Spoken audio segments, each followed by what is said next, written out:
খুলনায় সন্ধ্যার পর থেকে শুরু হয়েছে প্রতিমা বিসর্জনের আনুষ্ঠানিকতা। খুলনা নগরের জেলখানা ঘাটে আছেন আমাদের বিভাগীয় প্রতিনিধি মোহাম্মদ অসীম। আমরা এখন সরাসরি যুক্ত হচ্ছি তার সাথে।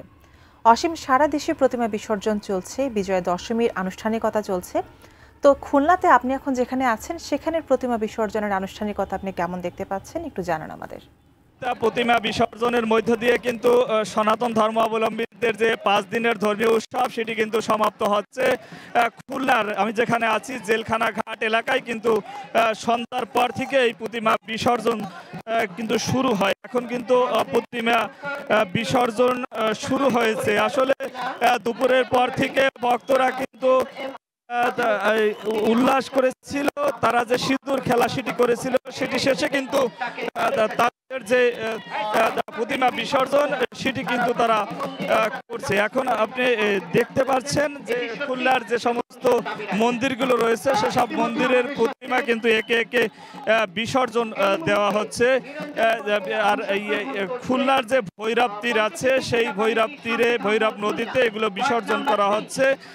আসলে ভক্তরা কিন্তু যেটি বলছে, বারে বারে ভক্তরা কিন্তু উৎসব পালন করছে, একই সাথে বিষাদের যে সুর সেই সুর কিন্তু ভৈরব নদীর পারে এখন বইছে। ভক্তরা বারে বারে যেটি বলছেন, তারা আশা করছেন যে তারা উৎসব এবং বিষাদের মধ্যে যদিও দেবী দুর্গাকে বিদায় দিতে হচ্ছে, দেবী দুর্গা কৈলাসে অর্থাৎ তার স্বামীর বাড়ি ফিরে যাচ্ছেন, তবে আগামী বছর আবার একই দিনে এই দেবী দুর্গা আবার তাদের সুখ শান্তি এবং সমৃদ্ধি নিয়ে আবার আসবেন। ভক্তরা কিন্তু সারাদিন অর্থাৎ সর্বশেষ ভক্তরা কিন্তু তাদের যে চাওয়া সেটি কিন্তু চেয়েছে। ভক্তরা কিন্তু তাদের শেষ চাওয়া চেয়েছে। তারা বলেছেন যে দেশে যেন শান্তি প্রতিষ্ঠিত হয় এবং বিশ্বের যে সমস্ত যুদ্ধ দেশ রয়েছেন যেসব দেশে যেন শান্তি প্রতিষ্ঠিত হয়। একই সাথে তারা কিন্তু এসব চাচ্ছে। আসলে এখনো পর্যন্ত